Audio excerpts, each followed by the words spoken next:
It's so lovely to be here again with you. I've spoke here before, but it's been a good wee while ago, so don't worry if you don't remember. My name's Sarah. I've been coming to Kings for a wee while. I was laughing. I was thinking about how to introduce myself, because I'm like, some people know you from pottering about, but some people don't know you at all. And I was brought back to one time I was in mission. And I was out in Africa, and they started to introduce me, and they said, what's your name, what's your age, where are you from, all of these little bits and pieces. And then at the end, they goes, and what's your marital status? And I remember being so off guard, being like, single? But I'd just like to let you know that I am married, happily married, with a toddler and a baby on the way. So there's no point of trying to match me up with any of your sons or grandsons or friends or anything like that. But no, it's nice to be here. I am going to be, just as Elizabeth said, it's going to be continuing or actually finishing off our series on the parables. And I'll be looking at the parable of the talents, which is very exciting. I'm going to start with a wee story first, if that's okay. If you can't tell by my accent, I am from Northern Ireland. Shout out to everyone from Northern Ireland here. I know there's a few of us. But I am from Northern Ireland. Was brought up with a farming background and was brought up from a young age. Loved being brought up on a farm. But unfortunately for my dad, really, I was not given the farming gene. I was not passionate about farming. I appreciated being brought up there, but I had really no interest in cattle or anything to do with that, really. But thankfully, my eldest brother, Johnny, did. He was brought up, he was cow mad from the moment he was out the womb, and he just kind of grew and was gifted and talented in all things farming life, and was kind of brought up in that way and just learned as he grew up. And one day I was at home and I heard a yell from the yard out in our backyard. And my mum went running out to see what was going on. And in true mum fashion, she didn't shout down to Johnny and say, "Are you okay, sweetheart?" She said, "Johnny, what have you done now? What have you done now?" Which, if you know Johnny's a very appropriate question. But Johnny, what have you done now? And Johnny came hobbling up the backyard and proceeded to tell the story that his friend was down in the field with him and dared him to sit in the back of a cow and to ride the cow because he thought that would be a good idea. And Johnny, having all the wisdom and knowledge and talent that he had in the farming life, decided, this is a brilliant idea. I'm going to do it. Jumped on the back of the cow. Of course, the cow took off. Johnny was flipped off the back of the cow and had broke his leg. And came hobbling up the backyard. See, Johnny had all the skill and the knowledge and the awareness that this cow was not going to behave, that it was not built for this and it was not appropriate, and yet he done it anyway. See, Johnny's actions had consequences. You've heard the phrase so many times, our actions have consequences. And I'm going to read from Matthew 25, verse 14 to 30, if you're wanting to follow along or write it down. And it is the parable of the talents. And it says, "Again, it will be like a man going on a journey who called his servants and entrusted his wealth to them. To one he gave 5 bags of gold, to another 2 bags, and to another 1 bag, each according to his ability. Then he went on the journey. The man who had received 5 bags of gold went at once and put his money to work and gained 5 bags more. So also the one with 2 bags of gold gained 2 more.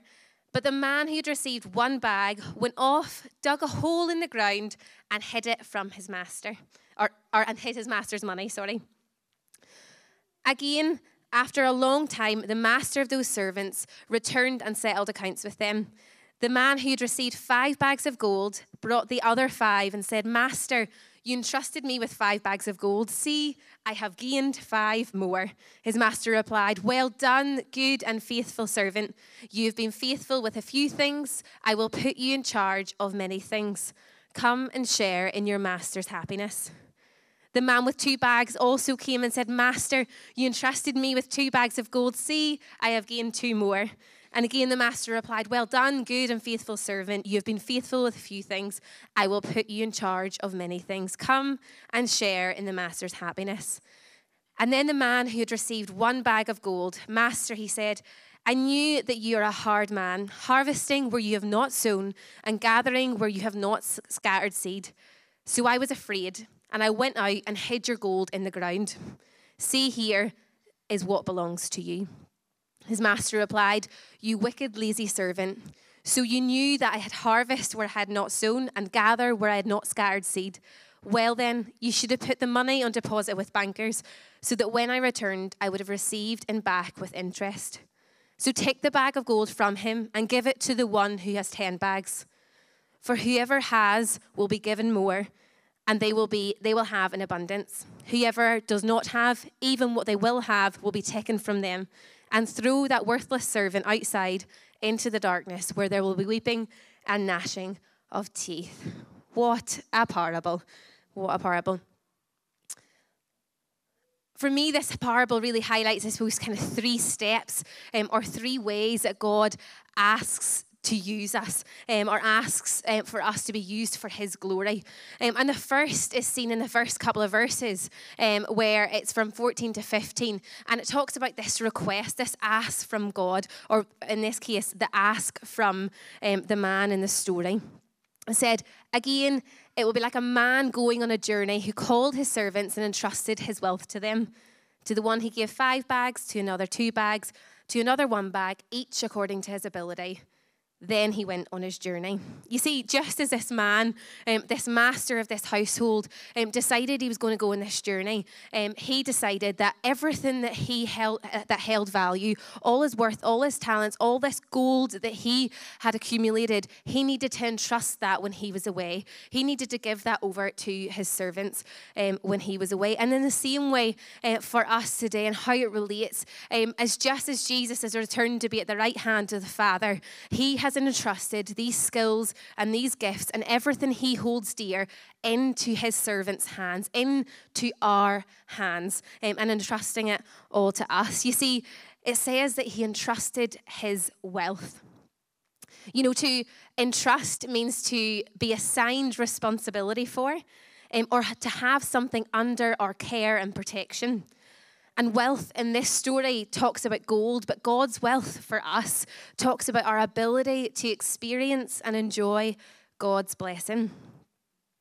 You see, the request is that God has given us responsibility of ensuring that those around us have the opportunity and ability to experience the goodness of God. Other people's understanding and experience of God is under our care and protection. I'm going to say that again because I think it's really important, is God has given us, he's given me and you, the responsibility of ensuring that those around us have an opportunity or ability to experience the goodness of God. Their understanding or experience of God is under our care and our protection. I don't know about you, but that's overwhelming a little bit, isn't it? Where you're like, oh goodness, God, that's maybe a bit too much to ask of me. Maybe you kind of thought too much of me in that situation because I don't know if I'm capable of having that under my care and protection.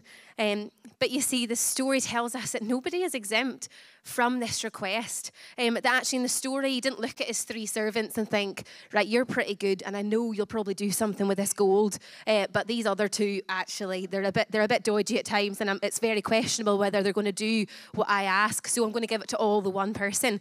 No, the man didn't do that, but he seen value in each one of them. It said that they were given gold according to their ability.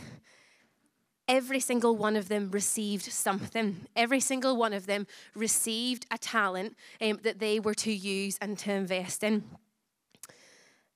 And in the same way, we all have been given talents. We all have been given gifts that are to be used for the glory of God. Whether we see it or not, whether it seems overwhelming or not, we have been given talents for the glory of God. And even when it does seem overwhelming, I'm so reassured in 1 Corinthians, it talks about how God will not give us anything or tempt us beyond what we can handle. In the same way, our God is a good and kind and fair and honest God, and he knows you more than you know yourself. So the gifts and talents that he places in your life is not to overwhelm you, is not to burden you, but is to enhance everything that he has already given you for his glory. So I wonder this morning, what is the request that God has given you? What is the talent that he has put in your life that maybe you're using, but also maybe you're not using? I don't know whether that is maybe like the obvious one that we see in churches where we're standing up in front of people speaking and you feel like that's a gifting, or you're standing with a microphone and you can sing beautifully and you're singing praises and you feel like that's a talent you've given you. But it also can be, has God blessed you financially where you're then able to bless those around you financially? Has he blessed your hands that you are unbelievable in the kitchen and you're brilliant at cooking and baking and you can gift people who aren't able to do that? Or is it that you are so warm and friendly and welcoming, and you're able to welcome people into your home and offer them an environment and a listening ear?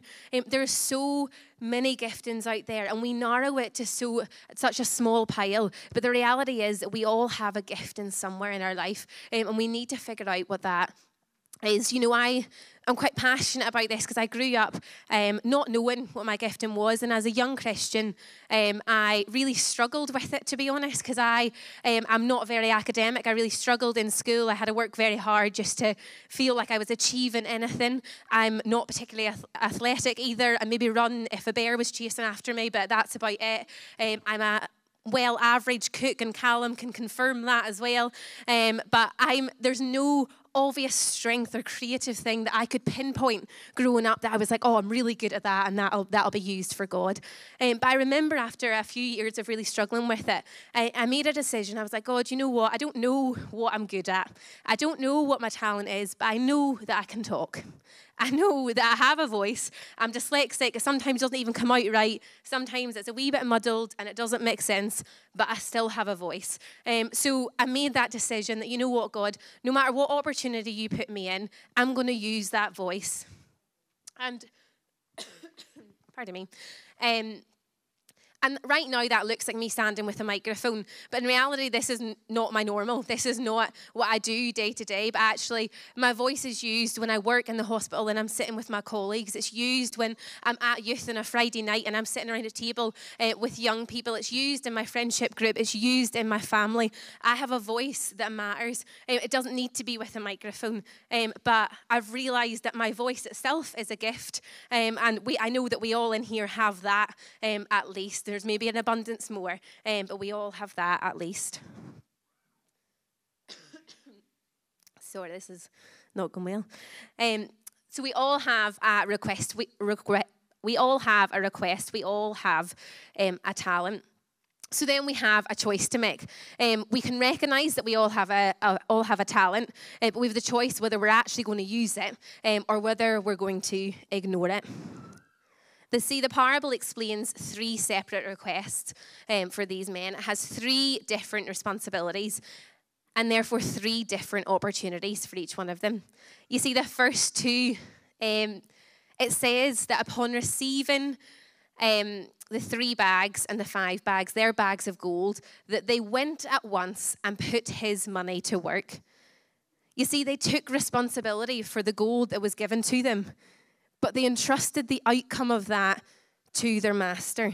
You see, it says that they went at once and put his money to work. They took the gold, took responsibility for it, to work for it, but they still recognized that it wasn't their money, that it was still his money.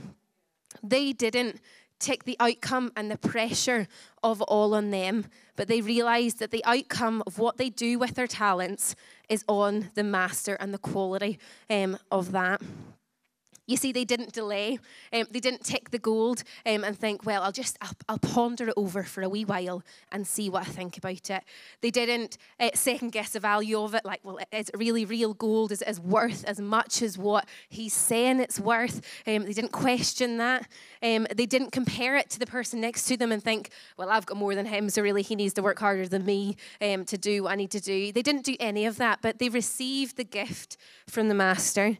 They worked for the master so that they could give back to the master. In the same way, we receive gifts and talents from God, and therefore on this earth, we work for God in order to be able to give back to God what is already his.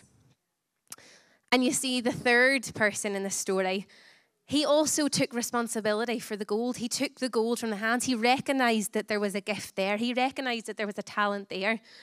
But he also took the entire responsibility for the outcome of that gift. He took all the pressure and all the anxiety of that gift upon himself and upon his own abilities.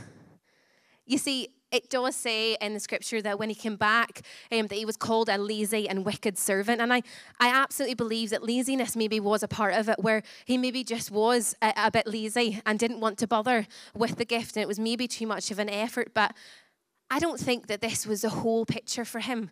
I don't think that it was just laziness that was the reason that he didn't do anything with the gift that was given to him. You see, when I'm feeling lazy or I'm feeling a bit down under, the last thing I want to do is go out and dig a hole. I'm not going to go to the effort of digging a hole to bury something if I'm feeling lazy. You chuck it aside, you forget about it, but you're not going to purposely go and hide it.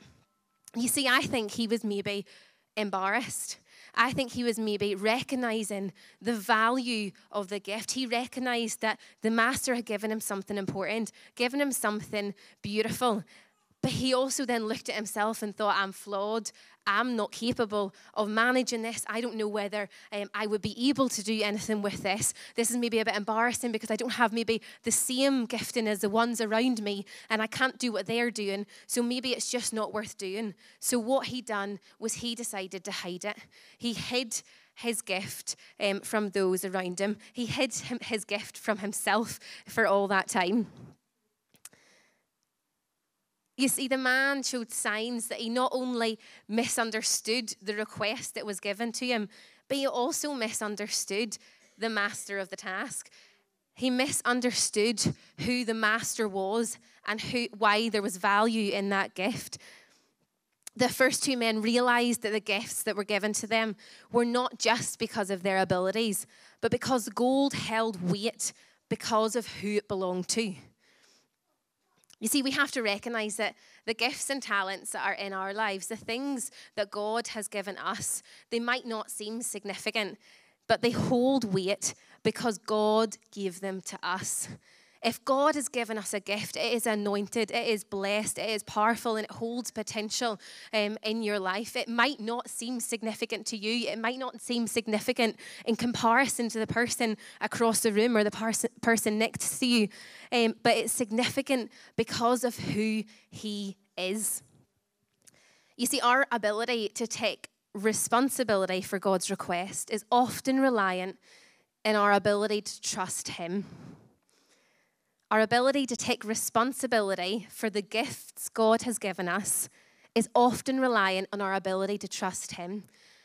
Quite frequently, we're not using the gifts and the talents and the things God's given us because we are so inward focused and we forget that we can trust God, that we can trust Him. I wonder what our attitude is to our gifts and talents in the room today. When you think personally what's in your life and what you could do for God, who can you relate to most? Are you burying some of those gifts, or are you using them but maybe not to the ability that you actually could be using them to? I think so often we're so afraid to use our talents because we're so focused on our own flaws and our own failures. You know, statistically, I was looking up, and it's currently in today's society, those aged between 50 and 74 only trust about 33% of people in their lives. 35 to 49 only trust about 29, and if we're younger than that, it generally goes to about 27% of people in our lives, which is not a lot. We are not a generation, and we're not a people who like to give out our trust. We feel like it really has to be earned, and if it's broken once, it's broken forever. And we really struggle to trust people, and that has come from lifetimes of experience of where we have maybe given out trust time and time and time again, and it's been broken, and we've been hurt, and it's been a really traumatic experience, and that's not to downplay any of that. But I get to stand here today and be excited because you know what? Praise God that we're not standing here today worshiping a God who's only 33% trustworthy, who's only comes through for us a third of the time. But we trust a God and believe in a God who is faithful and good and kind. He has a flawless record. He cannot and will not fail us. He is worthy of our trust. So why don't we trust him? So why don't we take the step and say, I have no reason to doubt you, God. I have no reason to doubt you. And so when you give me these gifts and you request something of me, what really is stopping me? Because it's not about me anymore. It's about my ability to trust in you and trust that you're going to do something greater with the gift you have given me. He gives us a request. He asks us to take the responsibility. But he ends the parable with the reality that there is either a reward or there is a punishment. It's quite an eye-opening end to the parable. I was thinking, what a way to end a series with quite specific wording, and it can be terrifying. But I think it's so important because it highlights, just as Johnny jumped off the back of that cow and broke his leg, that there is actions to our consequences. We can be aware of the talents. We can be aware of everything God has given us.